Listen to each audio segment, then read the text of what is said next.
Hello, welcome back to my YouTube channel on business strategy. Myself Aslam Khan. कैसे guys आप लोग?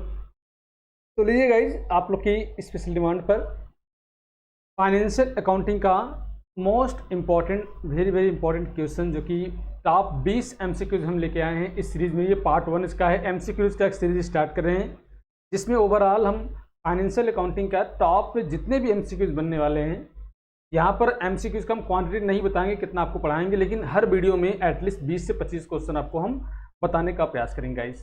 बहुत ही important होने वाला है, स्पेशली बीकॉम के साथ साथ अगर हम लोग बात करें तो बीकॉम ऑनर्स हो गया, बीबीए, एमबीए, ओवरऑल जितने भी कॉमर्स के कम्पिटिटिव एग्जाम होते, चाहे वो यूजीसी नेट का हो या टीजीटी, पीजीटी, यूपीपीसीएल का हो, एपीएफओ का हो, या ओवरऑल जितने भी कह लीजिए कॉमर्स के कम्पिटिटिव एग्जाम है, उससे इस चैप्टर से या इस बुक से ये जो फाइनेंशियल अकाउंटिंग या इंट्रोडक्शन ऑफ अकाउंटिंग है, ओवरऑल जितने भी कॉमर्स के गाइड हैं, चाहे वो 11th है चाहे 12th हैं, सब में से इस बुक से लगभग अच्छे खासे क्वेश्चन बनते हैं गाइड। एकेडमी के साथ साथ एमसीक्यूज भी यहाँ पर सवाल पूछे जाते हैं। तो फटाफट जुड़ जाइएगा और ओवरऑल बताइएगा ओवरऑल कि आज आपने इस फाइनेंशियल अकाउंटिंग के 20 एमसीक्यूज क्वेश्चन में कितना क्वेश्चन आपने गाइड सही किया है। ठीक है, तो फटाफट जुड़ जाइए। बहुत अच्छा, बहुत ही महत्वपूर्ण, बहुत ही प्यारा सेशन चलने वाला गाइज। तो फटाफट जुड़ जाइए और चैनल पहली बार चैनल को आप सब पहले सब्सक्राइब कर लीजिए गाइज। तो आइए सबसे पहले स्टार्ट करते हैं आज के इस फाइनेंशियल अकाउंटिंग के पार्ट पहले का टॉप 20 एमसीक्यूज का पहला क्वेश्चन आपके स्क्रीन पे आ गया है गाइज। लीजिए, पहला क्वेश्चन क्या करा है? पहला क्वेश्चन आपसे क्या करा है? What is the journal? Journal क्या है गाइज? जर्नल क्या है? चाहे हिंदी मीडियम के स्टूडेंट है चाहे इंग्लिश मीडियम के स्टूडेंट है, सभी के लिए करा है कि जर्नल क्या है। तो लो पहला करा है आपसे कि ओरिजिनल एंट्री आपका है, डबल एंट्री है या डुप्लीकेट एंट्री है, ये नन ऑफ दीज गाइज। बताइए जर्नल है क्या गाइज? जर्नल क्या है? मूल, जिसको हम लोग हिंदी बोले मूल लेखा, या इसको हम लोग बोलते हैं दोहरा लेखा या प्रति लेखा, या नन ऑफ दीज। बताइए गाइज जर्नल क्या होता है गाइज? देखिए गाइज, जर्नल आपको मालूम होगा, जर्नल एक फ्रेंच भाषा से लिया गया है। जर्नल अगर गाइज बात करें हम लोग तो कहाँ से लिया गया? फ्रेंच भाषा के, फ्रेंच लैंग्वेज से लिया गया। किस लैंग्वेज से लिया गया? जोर। और जिसका आशय होता है गाइज डायरी। इस बिजनेस में जो भी ट्रांजेक्शन आप कर रहे हैं वो डेली बेस पर और उसको सीक्वेंस वाइज जिस पुस्तक में लिखते हैं वो हमारा क्या कहलाता है गाइज? डायरी कहलाता है। और वह डायरी हमारा जब बन जाता है एक प्रॉपर बुक में जो हम लोग अकाउंटिंग के जो रूल्स है, जर्नल जो भी दोहरा लेखा प्रणाली के जो रूल्स है उस रूल्स के अकॉर्डिंग करते हैं, तैयार करते हैं, तो हमारा बन जाता है जर्नल गाइज। ठीक है, तो गाइज ये हमारा क्या होता है? एक मूल एंट्री होता है, जिसको हम लोग बोलते हैं कि ओरिजिनल एंट्री होता है गाइज। ठीक है, ये डबल एंट्री नहीं होता है, डुप्लीकेट एंट्री होता है, नन ऑफ दिस। तो ये हमारा क्या होता है? ओरिजिनल एंट्री होता है गाइज। तो पहला क्वेश्चन का सही ऑप्शन क्या हो जाएगा? पहला ही ऑप्शन सही हो जाएगा, ए। लीजिए, दूसरा क्वेश्चन आपके स्क्रीन पे आ गया कि बहुत ही, देखिए गाइज, अभी आप देख रहे होंगे सर बहुत सिंपल क्वेश्चन है गाइज। बिल्कुल, अभी पहला आपका पार्ट है, बहुत सिंपल क्वेश्चन लाए हैं। पहला पार्ट है तो बहुत सिंपल क्वेश्चन लेके आए हैं। इसके बाद वाले पार्ट में आपको और थोड़ा सा क्वेश्चन का लेवल थोड़ा टिपिकल हो जाएगा इस। ठीक है, तो बिल्कुल घबराइए मत। अभी आपको लग रहा होगा बहुत सिंपल है, तो आने वाले समय में आपको मिलेगा कुछ एवरेज लेवल का, कुछ हार्ड लेवल का सवाल आपको मिलेगा इस। ठीक है, दूसरा क्वेश्चन क्या कर रहा है? Debit the receiver and the credit the giver is the rule is applicable to. Means कह रहा है ये नियम किसका है कि पाने वाले को डेबिट और देने वाले को क्रेडिट। ये नियम किसका गाइस? आपको मालूम है गाइस, खाता 3 प्रकार का होता है। ये आपके स्क्रीन पे लिखा है। एक तो हमारा क्या है? Personal account. दूसरा हमारा क्या है? Real account. और तीसरा गाइस कौन सा हमारा है? नॉमिनल अकाउंट का। 3 अलग अलग खाते होते, तीनों खातों का अलग अलग नियम होता है। तो ऐसा कौन सा नियम है जिसमें करा है कि डेबिट को रिसीवर करते हैं, क्रेडिट को गिवर करते हैं? ये नियम कौन करता है? पर्सनल, रियल, नॉमिनल, और बोथ करा है ए एंड बी गाइस। बताइए कौन सा ऑप्शन चारों में सही है? बताइए गाइस, चारों ऑप्शन में कौन सा ऑप्शन सही है?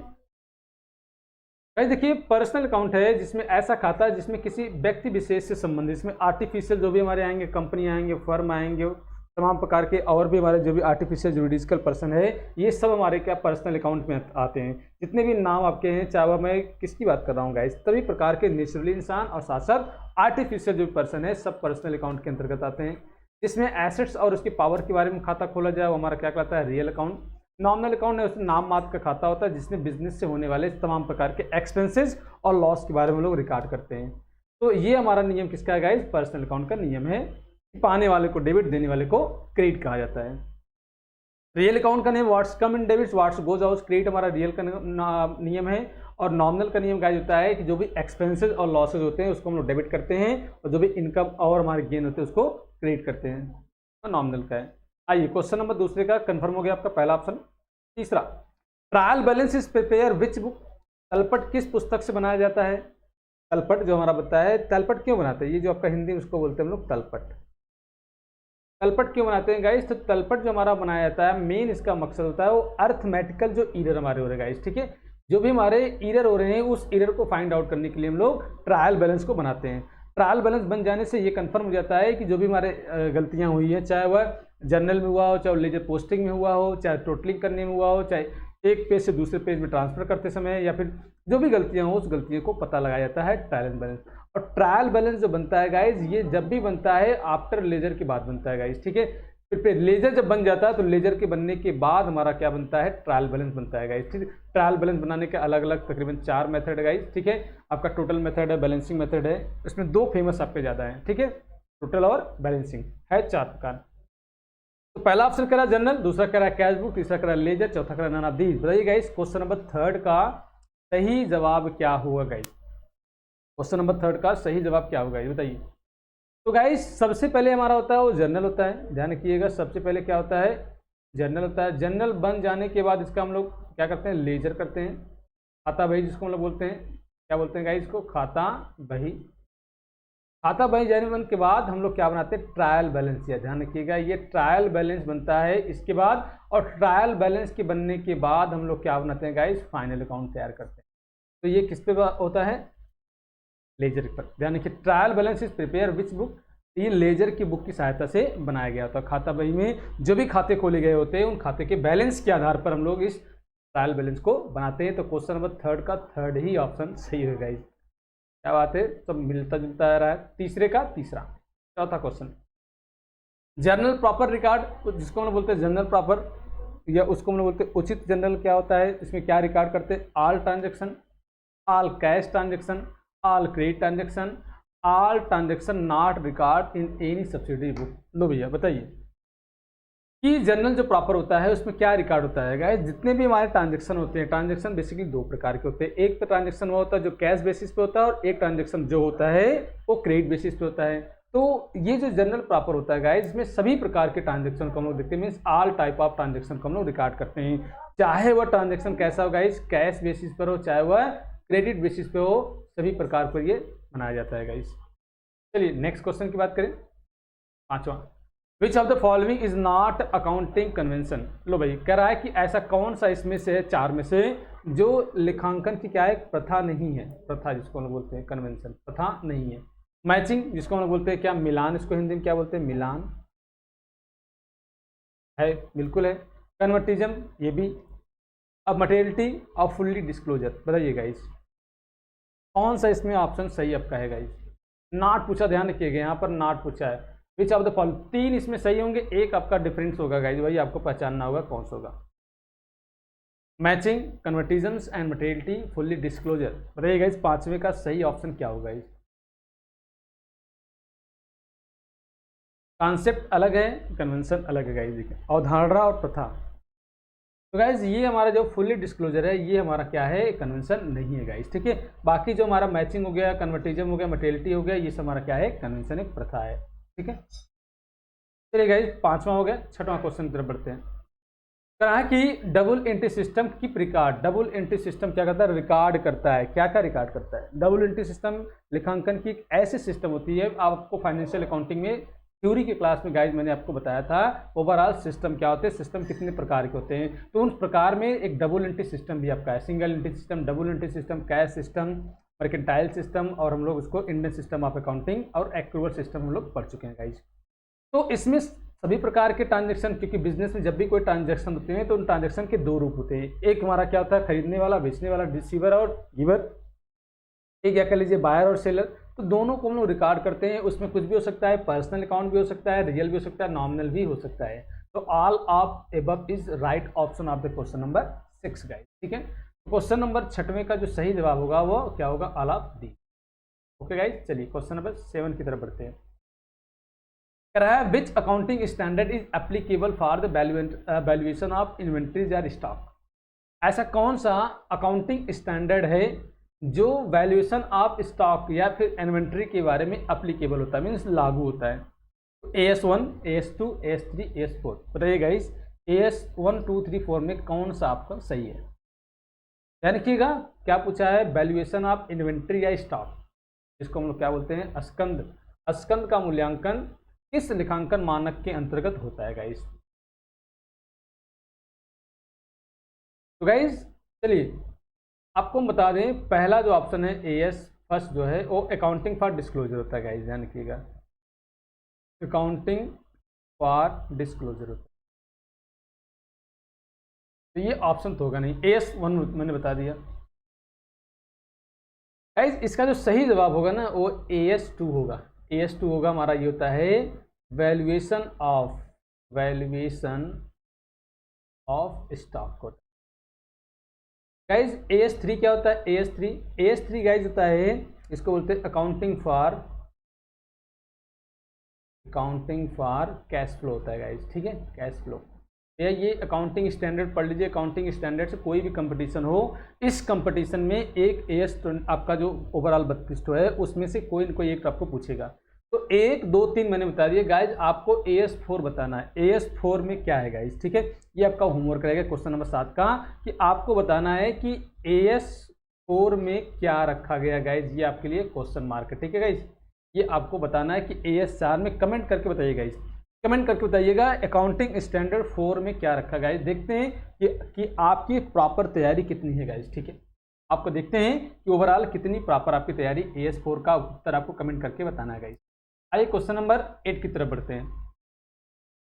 कराया which accounting standard is applicable for the revenue recognition, बताइए गाइस, कौन सा ऐसा अकाउंटिंग स्टैंडर्ड है जो किसके लिए है? Revenue recognition. रेवेन्यू मतलब होता है राजस्व, रिकॉग्निशन मतलब एक प्रकार से आइडेंटिफाई करना, पहचान करना।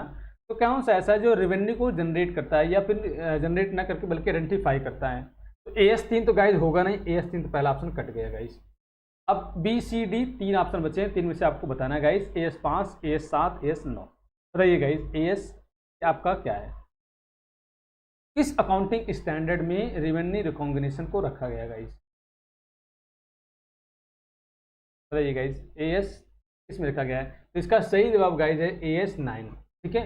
AS जो 9 आपका है, इसी में रखा गया है कि ओवरऑल कि अकाउंटिंग स्टैंडर्ड 9 के अंतर्गत रेवेन्यू रिकॉग्निशन के बारे में डिटेल इसमें दिया गया है कि रेवेन्यू रिकॉग्निशन में क्या क्या इसमें रखा गया है गाइस, ठीक है। आई होप सारी बातें आपको समझ में आ रही होगी गाइस, ठीक है। उम्मीद करते हैं कि सारी बातें आपको समझ में आ रहा होगा गाइस, ठीक है। तो इसमें देखिए ऐसे जो भी आपकी अकाउंटिंग स्टैंडर्ड है, उस अकाउंटिंग स्टैंडर्ड को आप अच्छी तरह से गाइस पढ़ लीजिएगा, क्योंकि इससे बहुत क्वेश्चन बनते हैं गाइस, ठीक है। इससे बहुत क्वेश्चन बनते हैं और आपको ये आना चाहिए गाइस, ठीक है, आपको ये आना चाहिए। अगर ये नहीं आता जान लीजिए आप क्वेश्चन को मिस कर रहे हैं, आप क्वेश्चन को मिस कर रहे हैं गाइस, ध्यान रखिएगा। चलिए गाइस आगे बढ़ते हैं। तो AS3 तो कैश फ्लो हो गया, AS9 रेवेन्यू रिकॉग्निशन हो गया। अगर गाइज मैं AS5 की बात करें तो AS5 बता सकता है कोई? AS5 क्या है? तो गाइज AS5 आपका है ना, ये हमारा क्या है? नेट प्रॉफिट या नेट PL प्रायर पीरियड के लिए, net profit and loss for prior, ठीक है, प्रायर पीरियड। तो net profit for prior period के लिए हमारा क्या बनाया गया है? वो AS5 रखा गया है गाइज, ठीक है, जो एक सर्टेन टाइम पर जो भी नेट प्रॉफिट और लॉस हो रहा है उसके बारे में ये बताता है गाइज, ठीक है। AS आपका 6 अकाउंटिंग फॉर डेप्रिसिएशन है, और AS7 गाइज अगर बात करें ये बदल गया है, अब ये कंस्ट्रक्शन कॉन्ट्रैक्ट में आता है, ठीक गाइज, ये कंस्ट्रक्शन कॉन्ट्रैक्ट जो ठेका ऊपर लेते हैं वो AS7 में आता है। तो गाइज ऐसे आपको, ठीक है गाइज, अगर आप कहेंगे तो पूरा AS अकाउंटिंग स्टैंडर्ड 3200 आपको मैं आपको समझा दूंगा, ठीक है। तो 5 7 मैंने बता दिया और 4 आपको होमवर्क पिछले क्वेश्चन में दिया गया है। चलिए गाइज आइए अगला क्वेश्चन क्या करा है? Standard issue by IASB are known as, यहाँ पर एक बॉडी है जिस बॉडी को IASB के नाम से हम लोग जानते हैं। इसने जो भी स्टैंडर्ड बनाया है उस स्टैंडर्ड को किस नाम से जानते हैं? पहला ऑप्शन कह रहा है international financial reporting standard IFRS, इसको हम लोग बोलते हैं शॉर्टकट में। दूसरा कह रहा है international financial standard IFS, okay भाई। फाइनेंशियल रिपोर्टिंग स्टैंडर्ड FRS, लो भाई ये आपका ऑप्शन करा है। और इंटरनेशनल अकाउंटिंग स्टैंडर्ड IAS, ठीक है। बताइए गाइस कि जो आपका ये बॉडी है IASB, ठीक, IASB इसने क्या किया है, एक स्टैंडर्ड बनाया है और जिस स्टैंडर्ड को हम लोग बोलते हैं, पहला ऑप्शन इसका सही हो जाएगा IFRS ही हम लोग इसको बोलते हैं, ठीक है गाइस। IFRS, ठीक है, इसने बनाया है, तो इसका सही जवाब हो जाएगा क्वेश्चन नंबर 9 का पहला। आइए नेक्स्ट क्वेश्चन बढ़ते हैं। क्या कर रहा है, अ पॉलिसी एंटीसिपेट, क्या कर रहा है, a policy anticipate no profit and provide for all possible losses arise due to, मतलब कि ऐसा कौन सी यहाँ पर एक कंसिस्टेंसी है, प्रथा है, जिसमें एक नीति बनाई गई है कि फ्यूचर में जो होने वाले जो हानियां हैं, जो संभावित हानियां हैं, उसकी गणना आज कर लीजिएगा। और कह रहा एंटीसिपेट करो नो प्रॉफिट, लाभ की इच्छा न करिए, लाभ की इच्छा न करिए, और भविष्य में होने वाली जो भी पॉसिबिलिटी, जो हमारा पॉसिबल लॉसेज है, उसकी हम लोग क्या करेंगे, उसके लिए प्रदान कर लीजिए, उसके लिए एनालिसिस कर लीजिए, उसकी गणना कर लीजिएगा, ठीक है। लाभ की इच्छा न करिए, भविष्य में होने वाले हानियों के बारे में पहले से लेखा जोखा कर लीजिए। ये कौन सा ऐसा कंसिस्टेंसी है जो आपको, कौन सा ऐसा कन्वेंशन है जो बताता है। पहला करा है कन्वेंशन ऑफ कंसिस्टेंसी, बोलते हैं हम लोग सततता की प्रथा। अगला करा है कन्वेंशन ऑफ, दो बार लिखा गया है, कन्वर्टिज्म एक होना चाहिए गाइस यहाँ पर, एक यहाँ पर ऑप्शन काटेंगे, गलत लिखा गया है,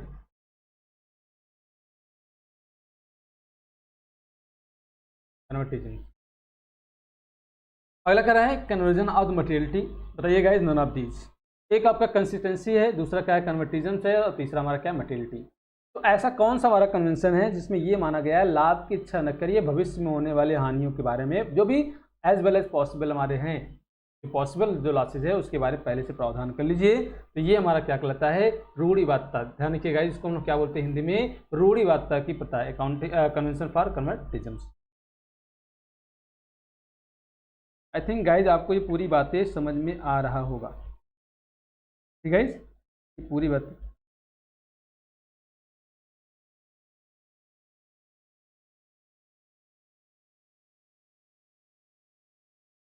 ओके गाइज, चलिए कन्वर्सेशन, चलिए नेक्स्ट क्वेश्चन बात करते हैं हम लोग। Question number 11, business entity concept means, कह रहा है कि बिजनेस इंटाइटिटी एक कॉन्सेप्ट है, लेखांकन की जो भी अवधारणा, जैसे मनी मेजरमेंट कॉन्सेप्ट है, बिजनेस इंटाइटिटी कॉन्सेप्ट है, ठीक है, डुअल एस्पेक्ट कॉन्सेप्ट है, ठीक है। तो ये सब जो हमारी अवधारणा है, उस अवधारणा में एक पहला आपका है बिजनेस इंटाइटिटी कॉन्सेप्ट, ठीक है। पृथक अस्तित्व की अवधारणा मीन्स, इसके तात्पर्य क्या है गाइस, बताना आपका option. Separate existence of the business, कि व्यवसाय से आपका ये क्या हो, अलग हो। बिजनेस एंड बिजनेसमैन टुगेदर, व्यापारी और व्यवसायी एक साथ हो। लो भाई अगला क्या रहा है, व्यवसायी और क्रेडिटर जो भी वो एक साथ रहें। लास्ट ऑप्शन का बिजनेस एंड डेटर एक साथ रहें। ध्यान रखिए, जो सेपरेट इंटाइटिटी कॉन्सेप्ट होता है वो क्या होता है कि ये माना जाता है कि दोनों का स्टेटस अलग होता है। ये हमारे हो गए ओनर साहब हो गए, और इस ओनर साहब का जो भी बिजनेस है, ये बिजनेस का रूप अलग है। लॉ मानता है कि ये नेचुरली इंसान है, और इस नेचुरली इंसान ने जिस फर्म को या बिजनेस को क्रिएट किया है वो क्या है, एक आर्टिफिशियल, ध्यान रखिएगा, एक आर्टिफिशियल है, एक आर्टिफिशियल पर्सन होने के कारण इसको एक अलग दर्जा दे दिया गया है, ठीक है। इसलिए इसका जो इंटाइटिटी है वो अलग होता है, इसका इंटाइटिटी अलग होता है। यही कारण है कि ओनर जो भी पैसा बिजनेस को देता है वो बिजनेस का बन जाता है क्या, बिकम टू बी लायबिलिटीज।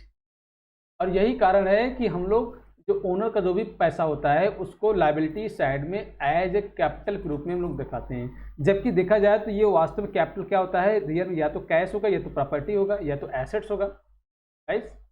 तो ये एसेट्स और जो हमारा कैश था, इसको हम लोग देखा जाए तो बिजनेस पॉइंट ऑफ में बिजनेस का जो भी हम लोग बैलेंस शीट बनाएंगे गाइस, ठीक है, जो भी बैलेंस शीट हम लोग बनाएंगे तो उस बैलेंस शीट की ये जो लायबिलिटी साइड है ये, और ये हमारा क्या एसेट साइड है, तो यहाँ पर हम लोग क्या दिखाएंगे, कैपिटल को हम लोग यहाँ शो करेंगे गाइस, ठीक है। और दोनों हमारा क्या हो जाए, इक्वल हो जाता है। तो ये कॉन्सेप्ट कौन सा बताता है कि दोनों का सेपरेट क्या है, दोनों का क्या है, अस्तित्व अलग होता है। बिजनेस का अलग होता है, बिजनेसमैन का अलग होता है। इस हिसाब से क्वेश्चन नंबर 11 का सही ऑप्शन क्या हो जाएगा गाइस, वो पहला हो जाएगा, सेपरेट आपका एग्जिस्टिंग ऑफ द बिजनेस, ठीक है। इसका व्यवसाय से क्या होता है, यह अलग होता है गाइस। नेक्स्ट क्वेश्चन की तरफ बढ़ते हैं।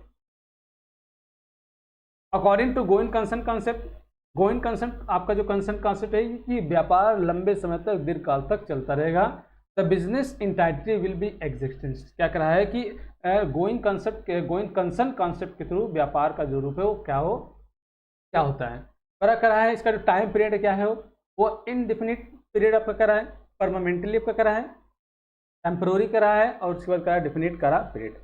तो जो आपका ये जो कॉन्सेप्ट है गाइस, ये जो कॉन्सेप्ट आपका गोइंग कंसर्न कॉन्सेप्ट, ये इस मान्यता पर आधारित है कि व्यापार दीर्घ काल तक, अनंत काल तक या अनिश्चित काल तक, इसको कर लीजिएगा अनिश्चित काल, अनिश्चित समय तक, ठीक है, अस्थायी समय तक थे, अस्थायी समय तक, और ये करा निश्चित। तो गाइज ये जो आपका कॉन्सेप्ट है, इस कॉन्सेप्ट में ये माना जाता है कि व्यापार अनंत काल तक या अनिश्चित काल तक लगातार वो चलता रहता है। ये हमारा कॉन्सेप्ट ये बताता है, ठीक है, गोइंग कंसर्न कॉन्सेप्ट। इसलिए क्या होता है ये, ठीक है, इनडेफिनिट आपका पीरियड के लिए चलता है, मतलब अनंत काल या अनंत समय तक ये चलता रहता है। क्वेश्चन नंबर 12 का सही ऑप्शन हो जाएगा। तो गाइज उम्मीद करें आपको बहुत मजा आ रहा होगा। गाइज आप अब तक बताइए कितने क्वेश्चन आप लोग 12 में कितने अब तक कर चुके हैं गाइज? बिल्कुल गाइज हम देख रहे हैं, आप बिल्कुल आप ईमानदारी से आप कर रहे हैं गाइज, ठीक, बहुत ही आप ईमानदारी से आप क्वेश्चन को पढ़कर और अच्छा अपना जवाब दे रहे हैं गाइज। आइए क्वेश्चन नंबर नेक्स्ट की बात करें, 13वां।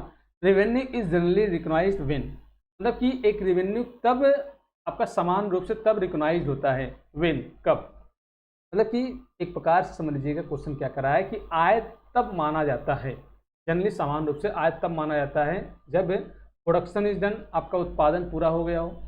दूसरा क्या है, गुड्स आर डिलीवर्ड, माल का डिलीवर्ड हो गया है। Order for goods is receive, माल का ऑर्डर आपको रिसीव हो गया हो या कैश रिसीव हो गया हो। गाइस बताना ही इन 4 ऑप्शन में इसका सही ऑप्शन क्या होगा ABCD में, क्वेश्चन नंबर 13 का। तो गाइज देखिए अकाउंटिंग जो होता है वो एक्रूअल सिस्टम पे काम करता है, कि ये मानता है कि अगर आपकी कमाई हो गई हो, पैसा मिला हो चाहे ना मिला हो, उसको बिजनेस में आप अपने रिकॉर्ड करेंगे। फ्यूचर में मिले चाहे ना मिले, फ्यूचर में मिले चाहे ना मिले वो बात की बात, उसको बाद में देखा जाएगा। लेकिन अभी आपको ये मिल गया है तो इसका मतलब ये आपकी कमाई हो गई, आपका रेवेन्यू हो गया। इसका मतलब जैसे ही आप गुड्स को डिलीवर करते हैं, चाहे पैसा मिला हो चाहे ना मिला हो, आप मत सोचिएगा सर इसका चौथा ऑप्शन सही लग रहा है, बिल्कुल बन रहा है, लेकिन इसका सही अप्रोप्रिएट सही जो जवाब होगा वो गाइस जो क्या होगा, बी होगा।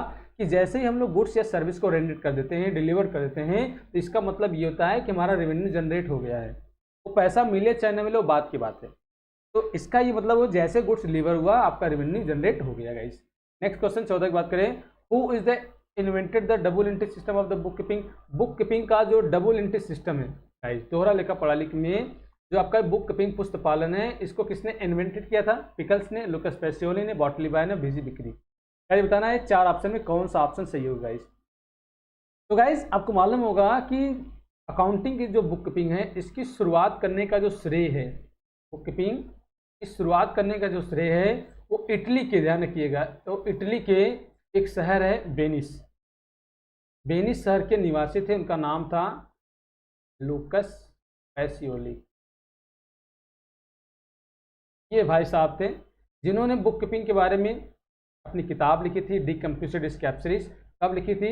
सन 1494 में इन्होंने किताब लिखी थी। किताब बहुत फेमस हुआ था और यही कारण है इनको फादर ऑफ अकाउंटिंग माना गया, ध्यान रखिएगा, फादर ऑफ अकाउंटिंग भी इनको माना गया है। तो इसका सही जवाब हो जाएगा लुकास पेसियोली साहब भी। ठीक है, 14 का दूसरा ऑप्शन सही। बुक कीपिंग है, बुक कीपिंग क्या है? जनरली हमारा क्या बुक कीपिंग क्या है? आर्ट है, साइंस है, कला है या विज्ञान है या दोनों है? None of this. बताइए गाइस। क्वेश्चन नंबर 15 का सही है, बहुत ही हलवा टाइप का क्वेश्चन, सिंपल क्वेश्चन है। आई थिंक मुझे बिल्कुल भरोसा है आप बिल्कुल सही करेंगे। इसका सही ऑप्शन हो जाएगा सी, 15 का क्वेश्चन नंबर, आपका 15 क्वेश्चन जो आपका नंबर है उसका सही ऑप्शन तीसरा। The main object of the book keeping is to, कि एक बुक कीपिंग का जो मेन ऑब्जेक्ट है गाइस, बुक कीपिंग का मेन ऑब्जेक्ट क्या है? Find out the profit, profit को पता करना। कीप करेक्ट रिकॉर्ड, बिजनेस का तमाम प्रकार का जो भी बिजनेस ट्रांजेक्शन है बिजनेस ट्रांजेक्शन को रिकॉर्ड करना। सो द कैपिटल, कैपिटल को शो करना। So the assets and liabilities, की बैलेंस शीट में जो भी एसेट्स और लायबिलिटीज को शो करना ही हमारा क्या है, बुक कीपिंग का क्या ऑब्जेक्ट है। तो 4 ऑप्शन है, आपको फटाफट बताइए इसका सही जवाब क्या होगा। ये गाइस जो क्वेश्चन बहुत ही सिंपल लगेगा उस पर ज़्यादा डिस्कस करने की जरूरत नहीं है। जो क्वेश्चन आपको लगे टेक्निकल है उस पर फोकस बिल्कुल हम भी करेंगे, आप भी समझेंगे इसको अच्छे से। तो गाइस जो मेन ऑब्जेक्ट होता है, मेन ऑब्जेक्ट बात करें तो उस पर 2 ऑब्जेक्ट होते हैं, एक मेन ऑब्जेक्ट होता है, एक सब्सिडरी ऑब्जेक्ट होता है। किसका? बुक कीपिंग का। तो इसका मेन जो ऑब्जेक्ट होता है वो बिजनेस में जो भी हमारे ट्रांजेक्शन है उन ट्रांजेक्शन को प्रॉपर रिकॉर्ड करना, सिस्टमैटिक तरीके से जो भी रूल्स बनाए गए हैं अकाउंटिंग के, उस रूल्स के अकॉर्डिंग आपको प्रॉपर वे में मेंटेन करना होता है। यही हमारा होता है main object of the book keeping कहलाता है गाइस। इसके 16 का सही ऑप्शन बी हो जाएगा। क्वेश्चन नंबर 17 दे रहा है, the system of recording transaction आपका करा based on dual aspect concept is called. ऐसा किसी प्रकार का कोई भी सिस्टम जो किस पर आधारित हो, डुअल एस्पेक्ट पर आधारित हो, यानी कि गाइस डुअल एस्पेक्ट पर आधारित हो वो क्या कहलाता है, ठीक है। डुअल एस्पेक्ट पर मतलब कि जो भी बिजनेस होता है उस बिजनेस के दो रूप होते हैं, उसको क्या, पहला ऑप्शन करा है double entry system, double account system, single account system and single entry system.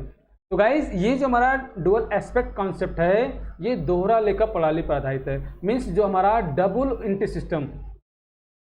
Double entry system जो है वो इसी पर आधारित है गाइस। इसका सही ऑप्शन हो जाएगा 17 का पहला ऑप्शन सही हो जाएगा। क्वेश्चन नंबर 17 का पहला ऑप्शन सही हो जाएगा गाइस।